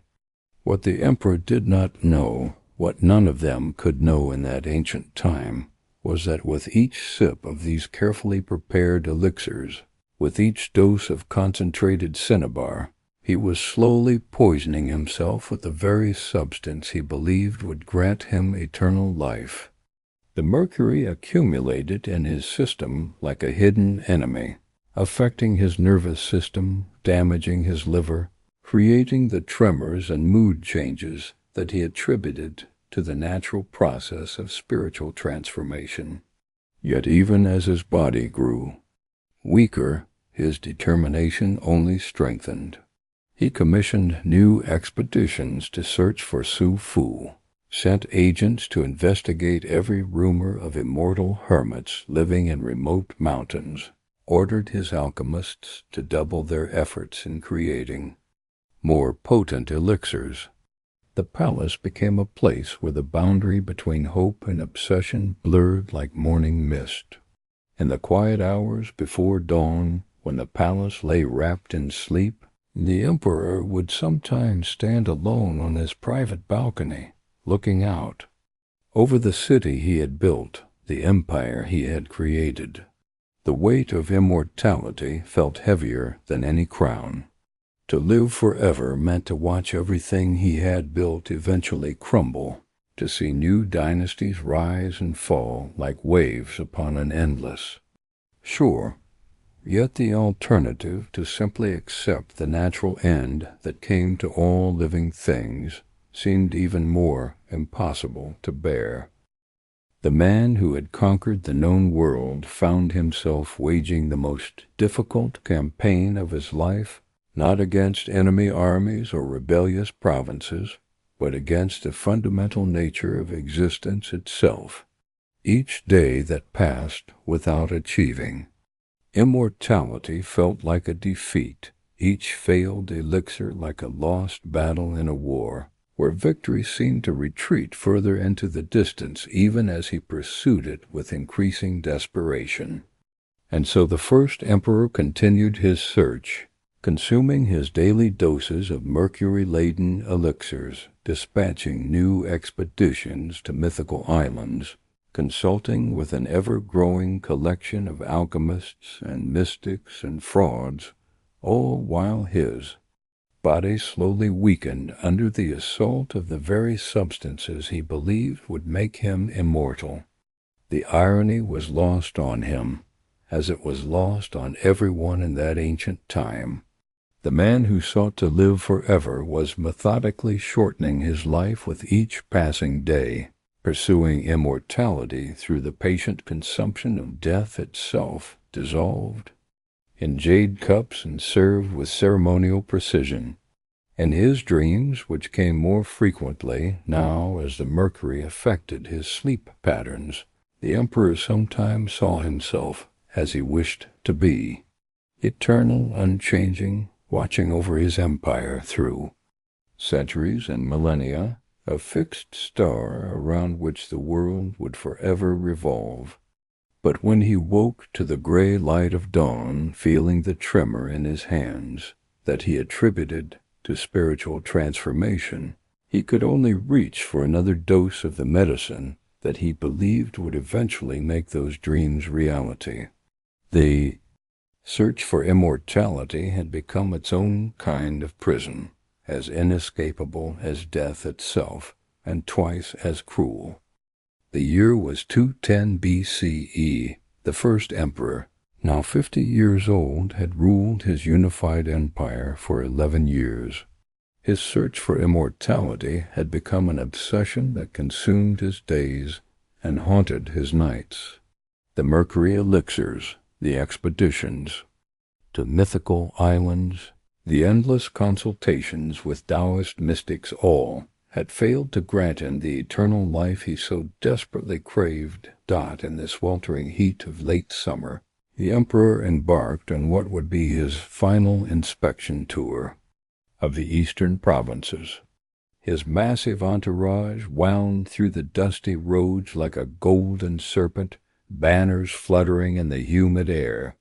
Hundreds of officials, guards, and servants accompanied their divine ruler, unaware that death was traveling with them. Somewhere along the roads of Hubei province, far from the western capital of Xianyang, the first emperor fell gravely ill. Perhaps it was the mercury he had been consuming for years, slowly poisoning his body in his quest for immortality. Perhaps it was simply the weight of ruling an empire that stretched from the northern steppes to the southern mountains. Whatever the cause, the man who had conquered death itself finally succumbed to it. But here begins one of history's most extraordinary cover-ups. The emperor's closest advisor, the eunuch Yao Gao, and Prime Minister Li Si, understood immediately that news of the emperor's death could spark rebellions across the empire. The succession was unclear, and distant provinces might see this as their chance to break free from Qin rule. So they made a decision that seems almost surreal in its audacity. They would hide the emperor's death until they could safely return to the capital and manage the succession. The imperial carriage continued its slow journey westward, but now it carried a corpse instead of a living ruler. To mask the smell of decay in the summer heat, wagons loaded with fish were added to the procession. The stench of rotting fish would explain any unpleasant odors that might escape from the sealed imperial carriage. For weeks, this macabre charade continued. Meals were delivered to the emperor's carriage. Decrees continued to be issued in his name. Officials bowed deeply when approaching the sealed vehicle, never knowing they were paying homage to death itself. Only when the procession finally reached Xianyang was the emperor's death officially announced. But long before his death, the first emperor had been preparing for his eternal rest. Construction of his tomb had begun when he was still a 13-year-old king and had continued for 36 years. The site chosen was at the foot of Mount Lai, east of his capital. Here, an army of workers, craftsmen, artists, laborers, and convicted criminals had been toiling to create a burial complex unlike anything the world had ever seen. The tomb itself was designed as an underground palace, a miniature version of the empire the emperor had built above ground. According to ancient records, rivers of mercury flowed through the burial chamber, recreating the great rivers of China, the Yellow River, and the Yangtze. The ceiling was painted with constellations, mapping the heavens above. Mechanical devices were installed to fire arrows at any intruders who might dare to violate the emperor's eternal rest, but the tomb was only the centerpiece of a vast necropolis. Surrounding it were palaces, offices, storehouses, and stables, a complete imperial city for the afterlife. And guarding it all was an army, unlike any other in history, dot in 3 vast pits east of the tomb. Craftsmen had created something extraordinary, an army of some 8,000 life-size terracotta soldiers and horses, each assembled from separately fired sections but given individually detailed faces. These were not crude representations, but works of art, each warrior unique, each face bearing the features of a real person. The infantry stood in neat formation, their faces bearing expressions of alert readiness. Archers knelt with crossbows raised. Cavalrymen held the reins of terracotta horses, their eyes fixed on some distant enemy. Charioteers stood behind bronze and wooden vehicles that had once gleamed with gold and silver ornaments. Each soldier wore armor carefully modeled on the actual equipment of Qin armies. Each hairstyle reflected the military regulations of the day. The craftsmanship was extraordinary. The soldiers were built in an assembly line fashion, with standardized torsos, arms, and legs, but each head was individually sculpted.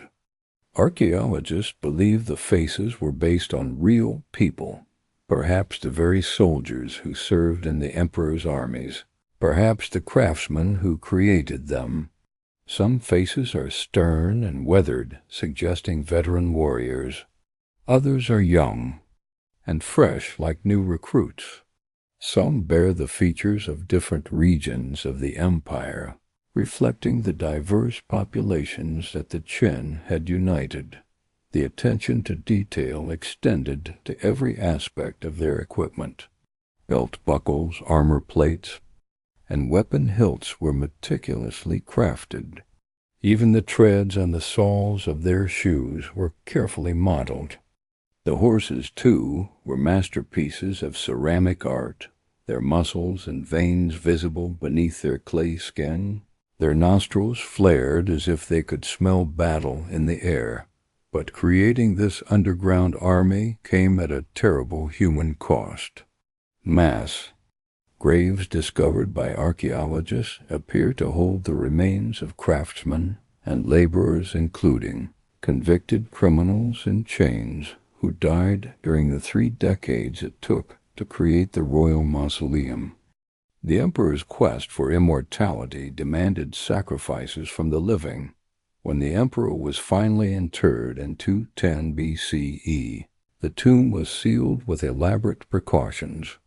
Ancient texts tell us that the craftsmen who knew the layout of the tomb were buried alive within it, ensuring that its secrets would die with them. The entrances were concealed, and the entire complex was planted with grass and trees to make it appear like natural hills. For over 2,000 years, the emperor and his army slept undisturbed. Dynasties rose and fell above them. Foreign invaders came and went. The very location of the tomb was gradually forgotten, becoming the stuff of legend rather than historical fact. Then, in March 1974, a group of farmers digging a well in the dry fields east of Xi'an struck something hard with their shovels. What they had discovered was not the water they sought, but fragments of terracotta pieces of an ancient world that had been waiting patiently in darkness for over 2 millennia. The discovery sent shockwaves through the archaeological world. Here was not just a tomb, but an entire underground empire. The site revealed a 20-square-mile compound, including some 8,000 terracotta soldiers, along with numerous horses and chariots. A pyramid mound marking the emperor's tomb, remains of a palace, offices, storehouses, and stables dot as archaeologists carefully excavated the pits. The soldiers emerged from their earthen sleep like ghosts materializing from the past. Each warrior stood exactly where he had been placed over 2,000 years ago, still at attention, still guarding an emperor who had dreamed of conquering death itself. The discovery transformed our understanding of ancient China and became one of the most important archaeological finds of the 20th century. Visitors from around the world now gaze upon this silent army, marveling at the ambition and artistry of an empire that lasted only 15 years, but left monuments for eternity. Yet the emperor's tomb itself remains sealed, its secrets still hidden beneath the earth. Chinese archaeologists, respecting both the technical challenges and the cultural significance of this site, have chosen to leave it undisturbed for now. The first emperor still rests in his mercury rivers, still guards his celestial map, still waits in his underground palace for an immortality that exists only in stone and clay. Standing in the excavated pits today, surrounded by thousands of terracotta faces, visitors often report an eerie feeling, as if the warriors are not quite inanimate, as if they are simply waiting for the right moment to resume their eternal vigil. The emperor's quest for immortality may have failed, but in a way, he achieved something even greater. He created an army that would never age, never die, never forget their duty to guard the man who unified China. The first emperor's elaborate precautions to hide his death had succeeded in getting his body safely back to the capital, but they could not prevent the empire from unraveling almost immediately. The very secrecy that had protected the succession during those crucial weeks now became a tool for manipulation and betrayal. At the heart of the conspiracy was Zhao Gao, the eunuch who had helped orchestrate the cover-up of the emperor's death. Zhao Gao was a man of humble origins who had risen to extraordinary power through cunning and ruthlessness. As the emperor's closest advisor in his final years, he understood better than anyone how the empire's centralized system could be manipulated by those who controlled information. The first emperor had intended for his eldest son, Fusu, to inherit the throne. Fusu was known for his moderate views and his criticism of his father's harsh policies. He had been serving as a general on the northern frontier, helping to oversee the construction of the Great Wall. By all accounts, he was a capable and thoughtful prince who might have reformed the empire's brutal laws and brought stability to the realm. But Xiao Gao had other plans. He preferred the emperor's younger son, Hahai, a weak and malleable prince who could be easily controlled. Working with Prime Minister Li Si, Zhao Gao forged a decree in the dead emperor's name, ordering Prince Fusu to commit suicide and naming Hahai as heir. The The forged decree was dispatched to the northern frontier with imperial seals and all the trappings of legitimate authority. Prince Fusu, dutiful to the end, accepted what he believed was his father's final command and took his own life. General Meng Tian, the loyal commander who might have questioned the decree, was also ordered to suicide and complied.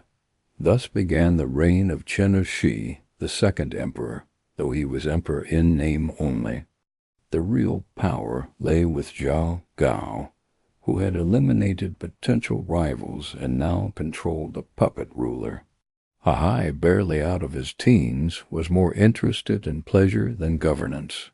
He spent his days hunting and feasting while his empire began to crumble around him. Xiao Gao's first move was to eliminate Li Si, his co-conspirator in the succession plot, but now a potential rival for power. Using his influence over the weak emperor, Xiao Gao accused Li Si of treason. The man who had been the architect of the Qin legal system was arrested, tortured, and executed under the very laws he had helped create.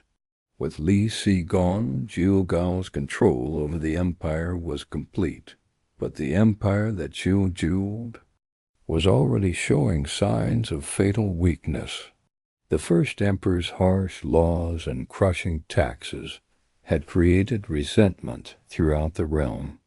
The massive construction projects, the Great Wall, the roads, the palaces, the emperor's tomb had consumed enormous resources and human lives.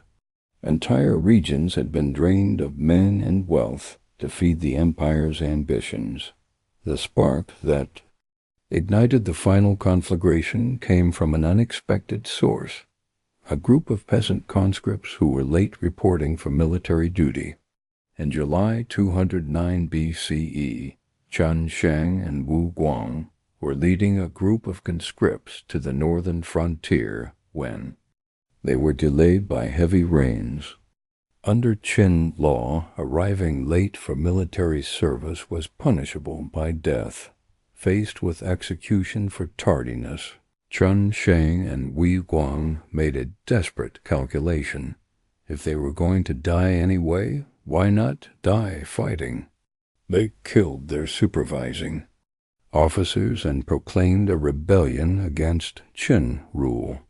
Their uprising, known as the Dezexiang Rebellion, was quickly defeated by Qin general Zhang Han in 208 BCE, and both Chen and Wu were assassinated by their own soldiers, but by then it was too late.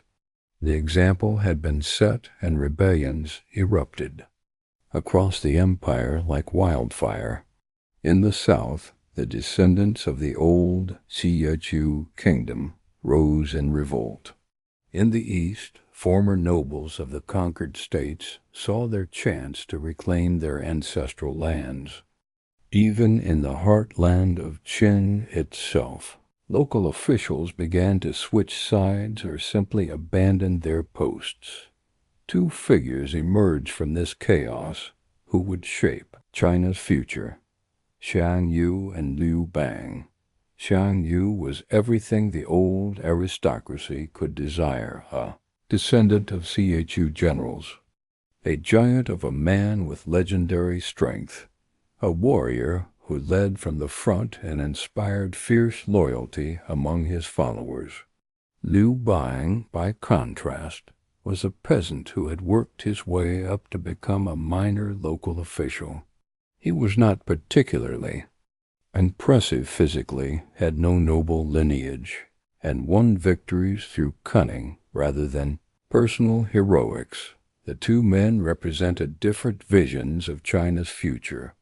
Xiang Yu fought to restore the old order, to break the empire back into independent kingdoms, where traditional nobles could rule as they had for centuries.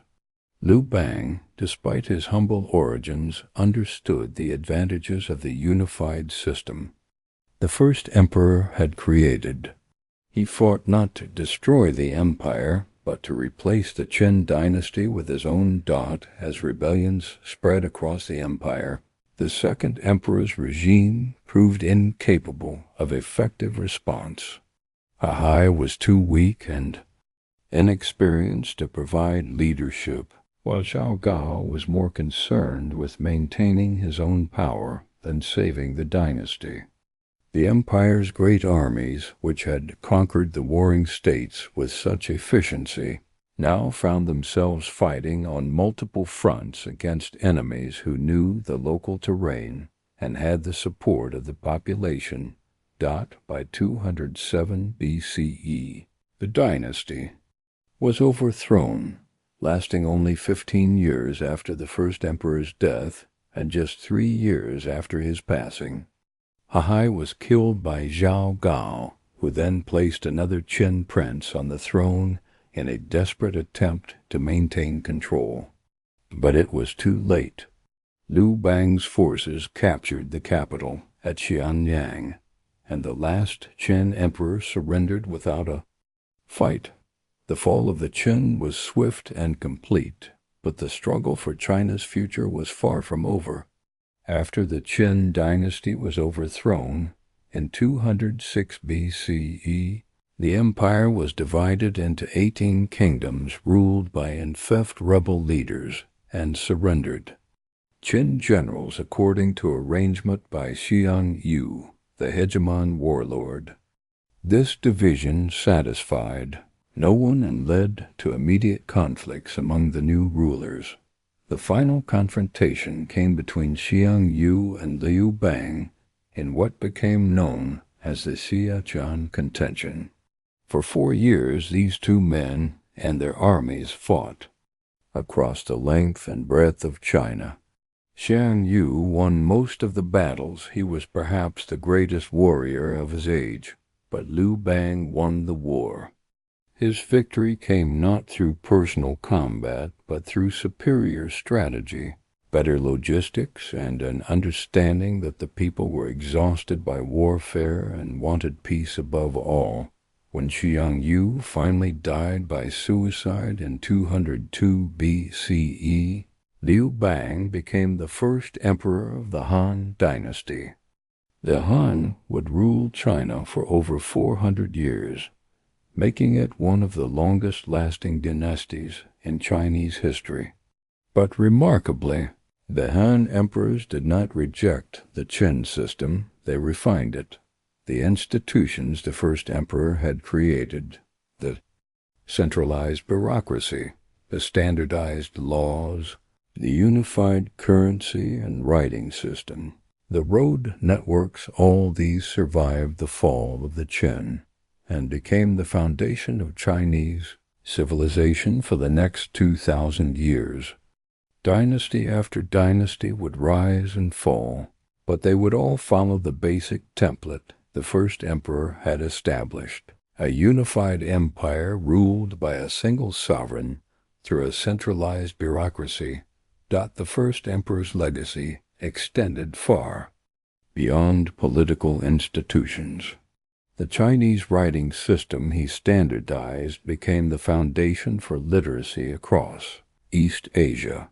The road networks he built facilitated trade and communication for centuries. The administrative divisions he created influenced how China was governed for millennia. Even his harsh legal philosophy, though moderated by later dynasties, left an indelible mark on Chinese concepts of law and order. Perhaps most remarkably, the very idea of China as a unified entity rather than a collection of separate kingdoms can be traced back to the first emperor's vision. The word China itself derives from Qin, a testament to how completely his achievement reshaped the world's understanding of this vast land and its people. The first emperor's legacy was not without its dark side. His methods, the brutal suppression of dissent, the burning of books, the crushing of local traditions, the reliance on forced labor for massive projects became a template for authoritarian rule that would resurface again and again throughout Chinese history. The tension between unity and freedom, between order and individuality, between central control and local autonomy. These conflicts that define the Qin era would echo through the centuries, standing today among the terracotta warriors, visitors. From around the world, gaze upon the face of ancient ambition. Each clay soldier represents not just artistic achievement, but human cost. Each perfectly formed face reminds us that empires are built by people who dream, who suffer, create, and who die in service to visions larger than themselves. The first emperor's quest for immortality failed in the most personal sense. He died like every mortal, before and after him. But in another sense, he achieved an immortality more lasting than any elixir could have provided. His vision of unified China survived his dynasty's collapse and became the foundation for one of the world's great civilizations. His influence shaped not just China, but the entire East Asian cultural sphere, affecting the lives of billions of people across more than 2 millennia. The Qin Dynasty lasted only 15 years, but those 15 years changed the world. In that brief span, a collection of warring kingdoms became a unified empire. Local traditions gave way to universal standards, and one man's dream of order imposed itself upon the chaos of human existence. The dynasty fell, but the idea endured. The idea that vast populations could be unified under common laws, common writing, common currency, and common purpose. As we contemplate this ancient story, we might reflect on the price of unity, the cost of order, and the human desire to build something that will outlast our brief time on earth.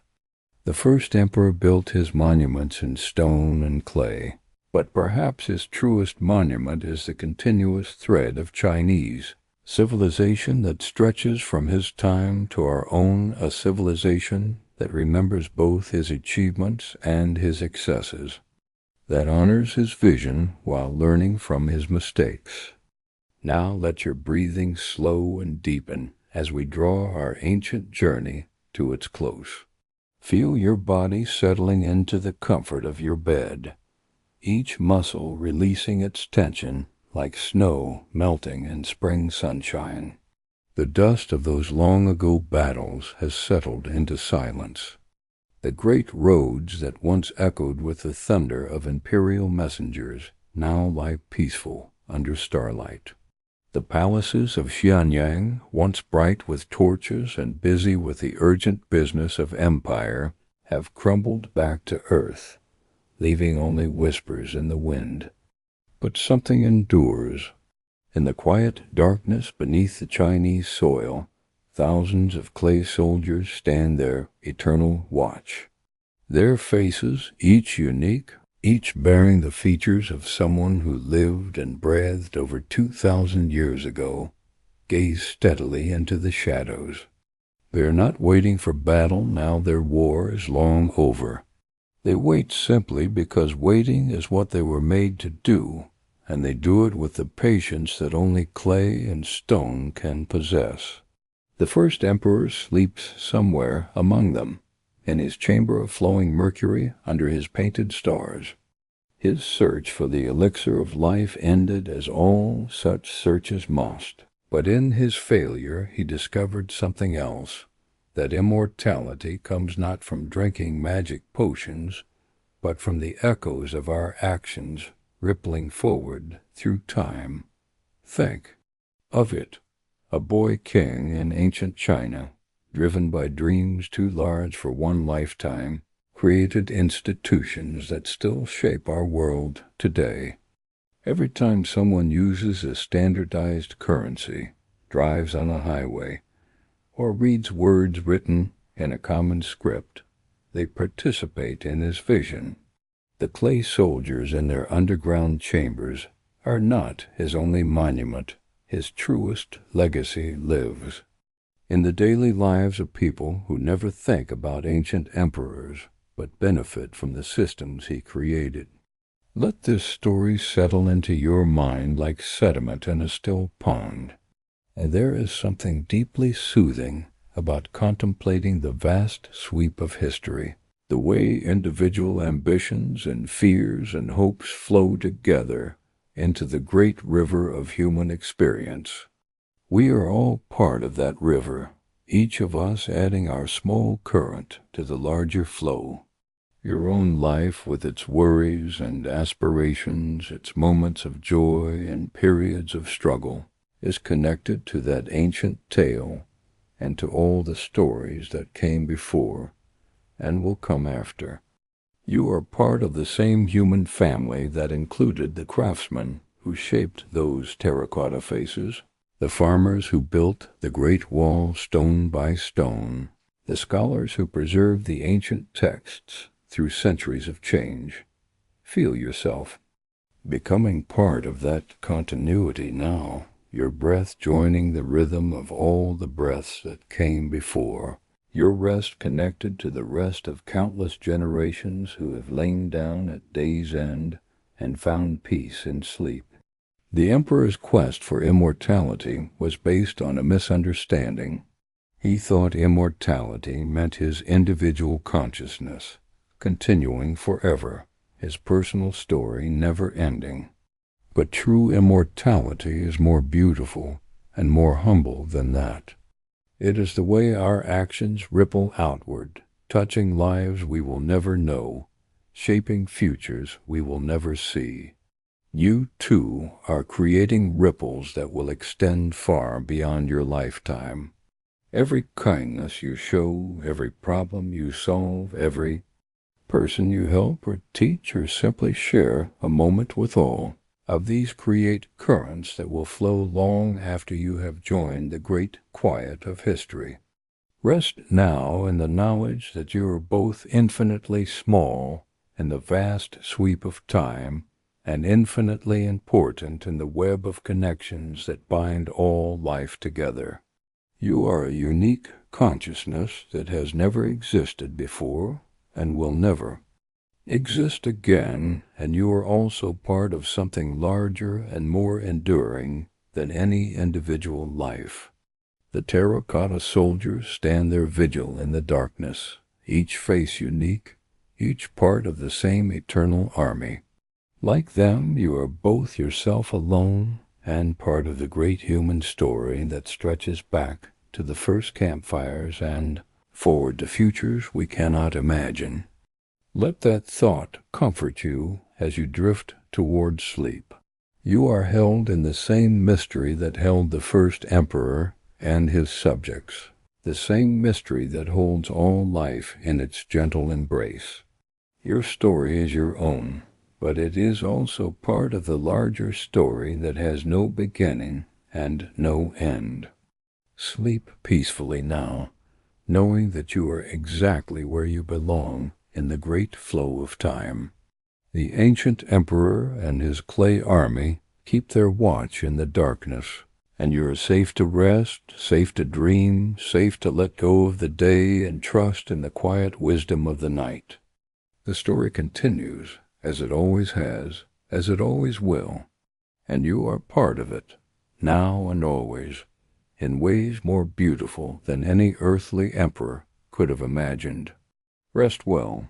The story remembers you just as you have remembered it tonight. Sweet dreams.